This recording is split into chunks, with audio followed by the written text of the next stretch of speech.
Azərbaycan bütün ərazisində Azərbaycan bayrağı dalğalandı, suverenliyi bərpa olundu. Və əlbəttə ki, bu bayramların qeyd olunması, bu şəkildə qeyd olunması ona görə vacibdir ki, bu zəfəri bizə yaşadan ulu öndərimizə, ali başkomandanımıza, Azərbaycan ordusuna, Azərbaycan əskərini xüsusilə bu yolda öz canını fəda edən Azərbaycan şəhidlərini, bu yolda öz sağlamlığını fəda edən Azərbaycan qazilərini, Azərbaycan veteranlarını, müharibə iştirakçılarını gözünü qırpmadan düşmən üzərinə atılan bizim oğullarımızı xatırlayaq, daima yad eləyək. Və əlbəttə ki, mən hesab edirəm ki, bax, bugün yaşayanlar, bundan sonra əbədi olaraq Azərbaycan xalqı bunu xatırlayacaq, bunu fəxrlə, coşku ilə bugünü qeyd eləyəcək. Və konsert proqramıdır və mən hesab edirəm ki, söz daha çox sənətçilərə verilməlidir. Amma eyni zamanda bu tədbirin təşkilində əməyi keçən təşkilatçımıza, o cümlədən icra hakimiyyətinin, digər dövlət orqanlarının əməkdaşlarına, hüquq mühafizə orqanlarının əməkdaşlarına, ən nəhayət bu tədbirdə dəstək olan bütün şəmkirlərimizə öz təşəkkürümü bildirmək istəyirəm. Bir daha hər birinizin bayramını təbrik edirəm. Neçə belə bayramlar, neçə belə zəfərlər qeyd edir. Sağ olun. Teşekkür edirik cənab başçı, əziz dəyərli qonaqlarımız. Bəli, biz bugün şanlı zəfərimizin 5 illiyini qeyd edirik. Bizi Qarabağlı Azərbaycanlılar edən ordumuzu, ən dilbər, ən gözəl göşələrindən olan Şəmkir təşkilatçı Tahir Məhərrəmlinin təşkilatçılığı ilə rəsmi hissəmiz bitdi və artıq bədii hissəmizə başlayırıq. Bugün Azərbaycanın sevilən mədəniyyət xadimləri, əməkdar artistlər, sevilən sənətçilər zəfərimizi birlikdə qeyd edəcəyik. Mübarək, bizə bayramlar, xoşbəxt günlər yaraşır. Qarşınızda Şəmkir rayon Mədəniyyət Mərkəzinin rəqs ansamblı bədii rəhbər Anar Əliyev.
vətən yox. Bir ömür boyu sizə borcluyuq. Məhz vətəni vətən edən Ali Baş Komandanın dəmir yumruğu, qazilərimizin əzaları, şəhidlərimizin qanı, analarımızın, xalqımızın duaları oldu.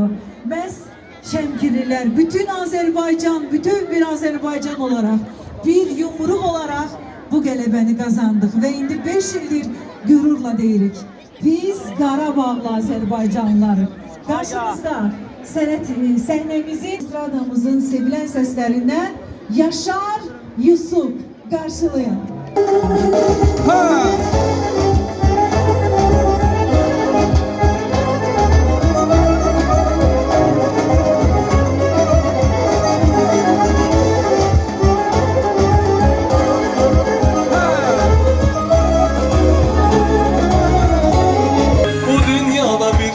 Sen Azerbaycan, Azerbaycan, kalbimizde birinci sen Azerbaycan, Azerbaycan, bereketli torpağın var Azerbaycan, Azerbaycan, altı üstümün canı uzun Həsən, hətayisi keçmeyişi var.